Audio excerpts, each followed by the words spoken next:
power is made by the people, and more often than not, in our polity, the rich and the powerful will sway, twisting and turning the people at will, till their resistance becomes non-existent. This is where the nucleus, a group of Ondo State citizens, has taken on the responsibility of educating the people of Ondo State to take back power and really fulfill their destiny, especially as the governorship election approaches. Every Wednesday, an hour past 10 in the morning on Adaba FM, join the nucleus on Make Ondo State Great. It will be a no-holds-barred interview on development in Ondo State. Make Ondo State great. Rest in power. Back to the people.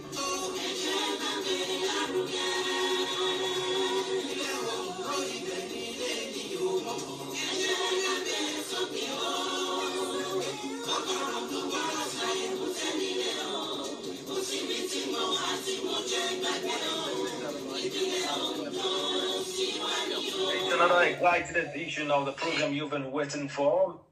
Make Ondo State great, and the Director General of that particular movement, again, is our guest. My name is Michael Akintunde, and Dr. Lumaro is live again this morning. We'll be talking about so many things on the program. Case instituted.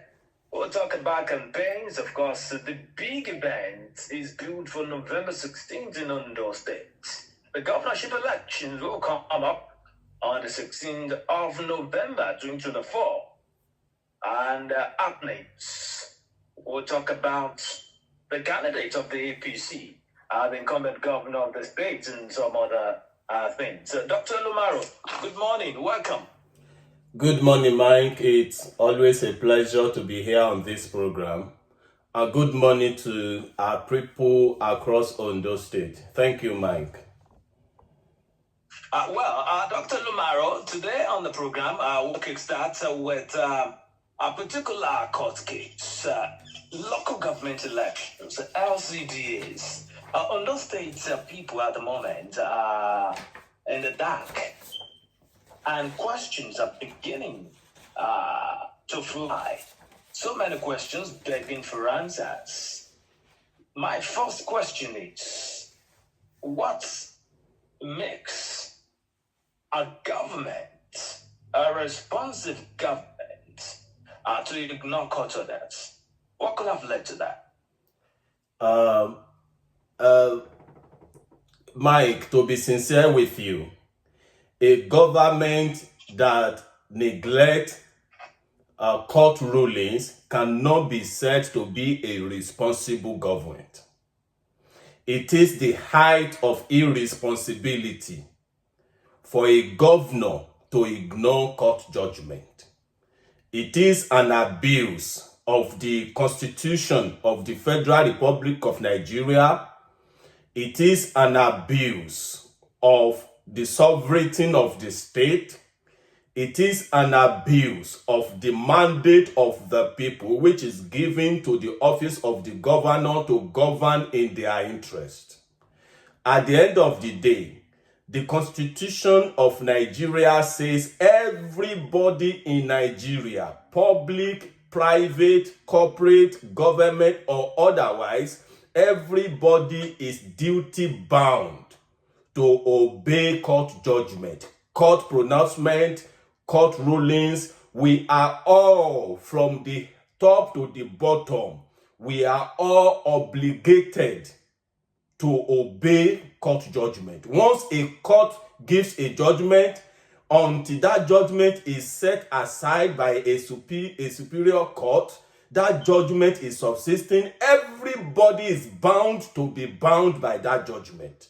So it is the height of irresponsibility for a governor to ignore court ruling. That is shameful in a democracy. Thank you. Okay, Dr. Lumaro, a particular judgment was delivered June this year, June 20 this year. Okay. That declared that the name created for the three LCDAs illegal. Okay. The declaration having not followed due process as provided in the Constitution of the Federal Republic of Nigeria as amended Okay. The judgment is subsisting and remains the law currently. Yeah. But what we have in Ondo State currently is so confusing. What do you make out of that? It's confusing because the governor, Ayedatiwa, has decided to throw us into such confusion. It's confusing because How do you mean? What I mean is this. The court ruled that those LCDAs, 33 of them, did not follow the proper procedure. That is, the processes of creating those LCDAs did not comply with the provision of the 1999 Constitution, which is the grand norm in the land. And as a result, the court ruled that those LCDA were unconstitutionally constituted. They became null and void. They became illegal.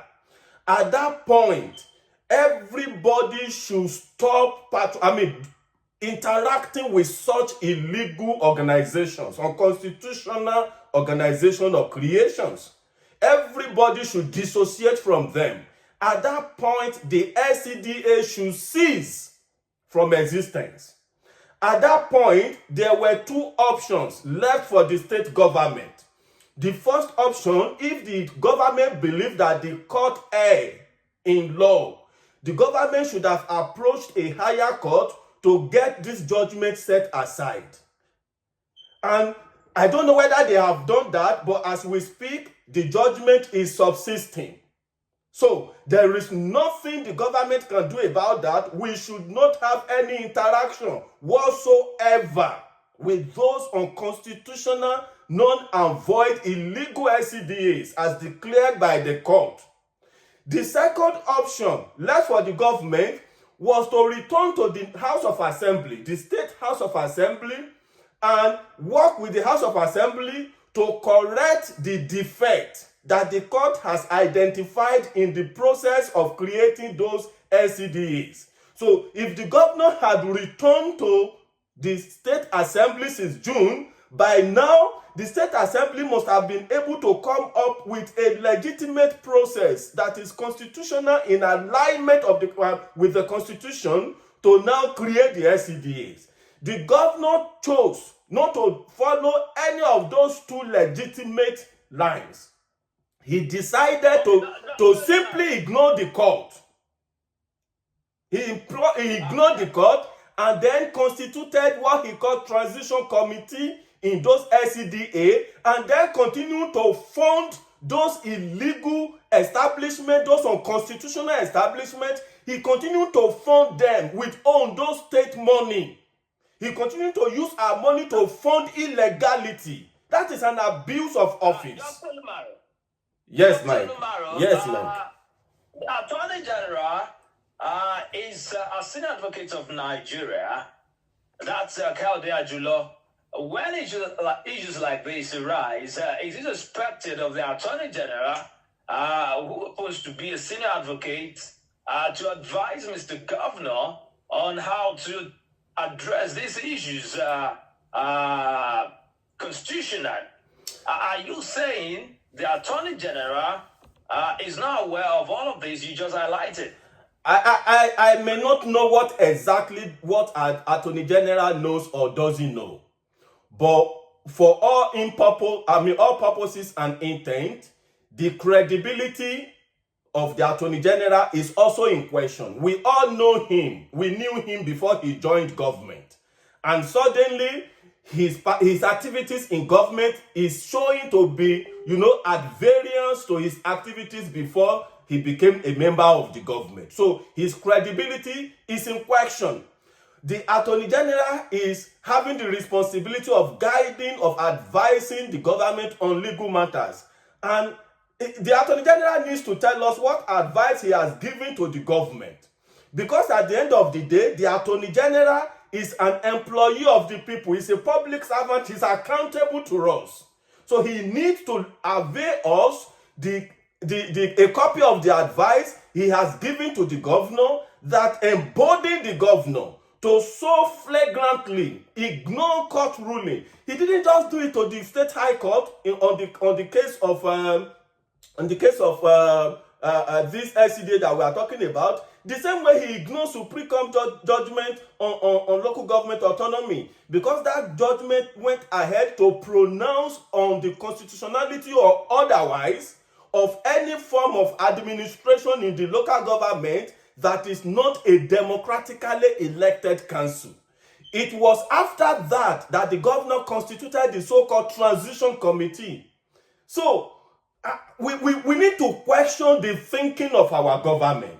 Is the current governor of Ondo State head-bent in turning us to a banana republic where the constitution does not matter? He can rule us with his wish, either he complies with the constitution or not, and the court has no authority over him as a governor.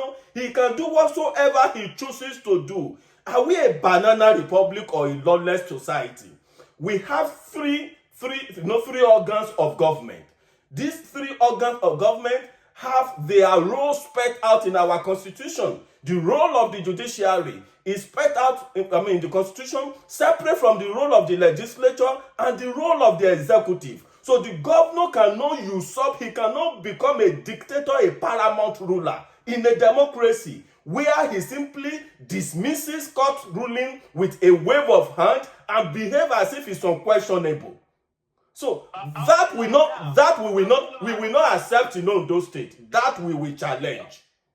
Dr. Lumaro, because of our time, we need to manage the time and discuss other issues. Thank you. But before then, I have a copy of a particular document where, and I'm sure this document is also in a public space, where you drag the state government to courts. Now, and the defendants who have the governor of Ondo State, Ondo State Independent Electoral Commission, as well as the Attorney General and the Commissioner for Justice Ondo State. These three are defendants. Now, this document is in the public space. Why do you have to go to this length? Thank you, Mike. Why are we trying to deviate from touching on the issues in the case? Because it is now a court case and we should be careful on how we discuss it.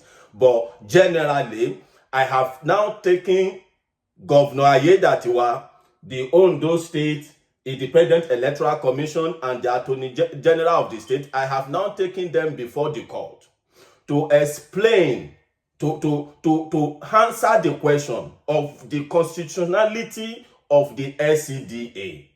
You remember that the ODEC has now released information about the plan to conduct local government election in January next year. And as a citizen of the state, I believe, in alignment with the earlier pronouncement of the court, that we should not be wasting our money conducting election to those unconstitutional LCDAs. And so that is why we are approaching the court for the court to decide whether, in spite of the ruling of the court that those LCDAs were unconstitutional, whether the ODA can legitimately go ahead to conduct an election into those constitutional LCDA, and whether it is legitimate for our governor to continue to spend our money to fund such election. So that is now a matter before the court to decide. So that is why we went to court to say we will not only challenge this government on the media, we will also implore the instrument, the constitutional instrument within the system to call our government to account. Thank you, Mike. Okay, thank you so much. We need to go on a quick break. When we return, we'll talk about campaigns. The campaign started already, and a lot of individuals, especially eligible voters, the elites, everyone actually discussing that particular event due for November 16th. Stay on the line. I will sure return.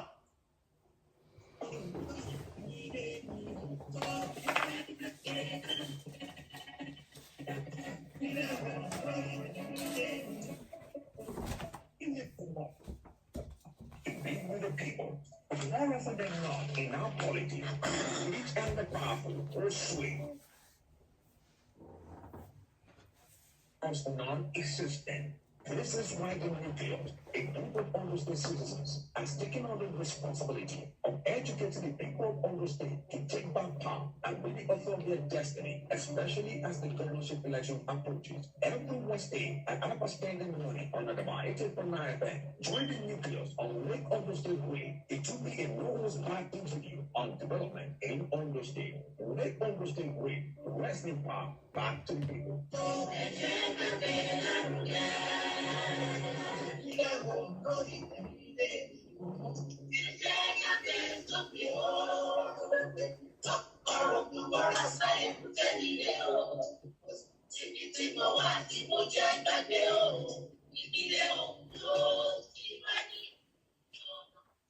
All right, so welcome back. At the moment, openly, but some parties believe that they are already campaigning elsewhere, not really open to the public, but there is what they call house-to-house campaigns, and that they are confident of victory. That's what they've been saying. But this morning, on this program, when they talk about the campaigns of political parties, are these candidates addressing issues when they go for their campaigns at various villages, towns? I'm aware that Mr. Governor has been visiting a lot of cities, towns, villages, trying to spread the message of lucky to the good people of Ondo State. So this morning, Dr. Lumaro, would like to ask you, you've been following events in Ondo State as regards campaigns. Would you say these candidates of these political parties, they've been addressing issues objectively or not? Okay, I'm sure the people of the state have been following the campaigns of the several candidates. Particularly, I've been following that of the governor. I've been following that of the Labour Party. I've been following that of the ZLP. I've been following that of the PDP. Those are the very, obvious ones that we can see. So I've been following them, and I'm sure the people have been following the campaigns. But something is obviously clear in this campaign. Something is obviously clear, which is that everywhere the governor had gone to campaign, that one, the one in Ondo, the one in Ikare, and the one in Ore, the three big ones, the governor had not revealed any manifesto. The governor has not spoken about any agenda. The governor has not made any promise. All he does is to get to the campaign rally, go on the podium, sing his song, and dance, Odatiwa, Odirorun, and then and go. This governor has no program in education. This governor is proposing no program in health. For example, Mike, I'm sure you are following the campaign of the Zenith Labour Party's candidate, Dr. Abbas Mimiko. You can see how comprehensively and how inclusively, how elaborately that candidate is speaking about the management of our state should he be given the opportunity. How elaborately his program has been presented in security, how elaborately he has presented his program in education, how elaborately he has presented his program in health care. You can see that is what you call campaign. When you want to address the people and request for vote, you must make proposals. It is not left for the people to judge you by your proposals and judge you by your credential as well as your capacity to ask the questions, whether you can deliver on those promises before they go ahead to take the decision to vote. So we have seen... Yeah. I was in Ondo, okay, and I heard the governor in Ondo. He talked about the new minimum wage, what he will pay for civil servants in the state. Mike. Yeah. I was there also. Okay. He talked about other things that he intends to do. Which is what? He talked about It talked about sectors. It talked about health. It talked about education. It talked about what his government has been doing to improve the standard of living of Ondo State people. Mike, like you said, you follow those programs. I also follow them. Let's talk about Ondo. The promise in Ondo was that he would pay minimum wage of 73,000, and that was the only thing he promised. Mike, that is a law. Ayedatiwa is legally bound to pay the minimum wage. And the minimum wage is a minimum wage. The law did not say the wage is 70,000. It says a minimum wage. So even if you pay 200,000, you are still within the law. And even if you pay 200,000, it's not a gift. It is the wage. The people deserve their wage. So that cannot be taken as a manifesto. That cannot. It is a shame that Nigerian governors will be talking about payment of salaries and payment of pension as their performance. That is shameless.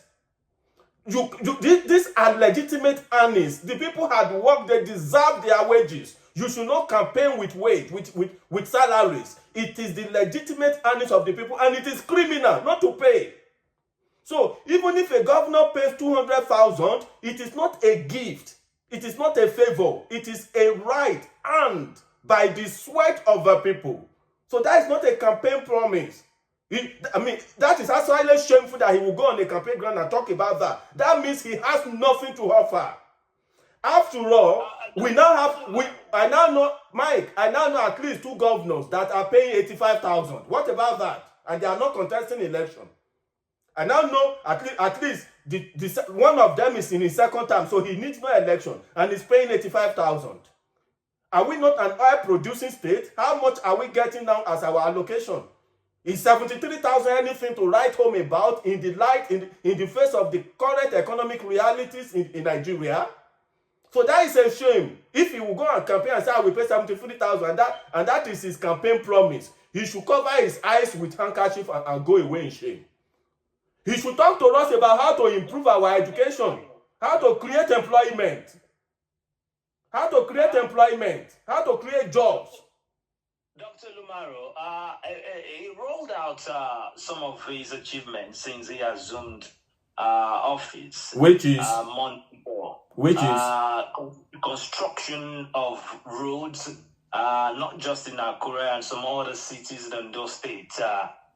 Employment of workers into the health sector also. I talked about so many things, Dr. Lumaro. Mike, where are the roads? Where are the roads so constructed? Employment, the teachers he's talking about, Akeredolu employed them.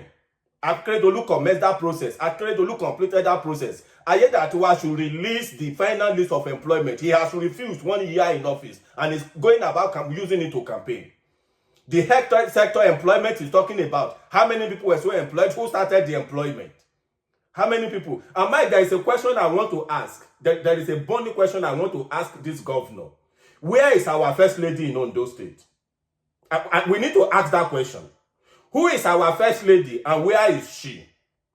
Because the office of the first lady has become a critical component of government in Nigeria. And not only in Nigeria, across the world. Mike, across the world, in America, in the UK, in Europe, there is always a first lady. During Akeredolu, we know what Dr. Beth Akeredolu was doing with Brecken and with Fowosho. We saw Mrs. Kemi Mimiko during the governorship of Mimiko. We saw Mrs. Funke Agagun during the governorship of Agagun. Okay, so Dr. Lumaro, I'm aware that Ondo State governor is married. So where is our first lady? Who is our first lady? I have mentioned the name of the wife of Akeredolu. I have mentioned the name of the wife of Governor Mimiko. I have mentioned the name of the wife of Governor Gagun over 2 decades ago. What is the name of the wife of the current governor? What role is the wife of the current governor playing? What program is the office of the first lady is under lock and key now? The governor is campaigning across the state. They say that beside every successful man, there is a woman. There is no woman campaigning with this government. Mike, if the wife of a man knows enough about the man to abandon him in this very critical moment, if the wife knows enough about him that the wife will not join him to beg people for vote. Dr. Lumaro, yes. Dr. Lumaro, yes. You can never be so sure And I believe that's his private life. You can There is nothing, Mike, there is nothing private. There is nothing private about the life of a governor. The governor is a public official. We have what we call the first family. The wife is part of that first family. We have the right to know the wife. We have the right to know what the wife is doing. After all, we have an office of the first lady. So there is nothing private. There is nothing private. Anybody who doesn't want to be scrutinized by the public should refrain from putting himself on the public table. So he's a governor, he's a public official. We have to know. Yes. Dr. Lumaro. Yes. Finally, this morning, I'd like to ask, because a lot of people really need to know if Make Ondo State Great is an affiliate of an opposition party. No. We are not an affiliate of an opposition party. In fact, don't be surprised. Don't be surprised tomorrow to hear that I'm a member of APC. You can hear that tomorrow. So I'm not a member of any political party as of today. I don't know whether I will be tomorrow, but as of today, I do not belong to any political party. No member of MOSG is a card-carrying member of any political party. We are not working with or for any political party. We are simply saying our government in Ondo State must serve the generality of the people in Ondo State, and that must be done with accountability. That must be done with accountability. Thank you, Mike. Thank you, Mike. And thank you. And thank you to our people in Ondo State. Thank you.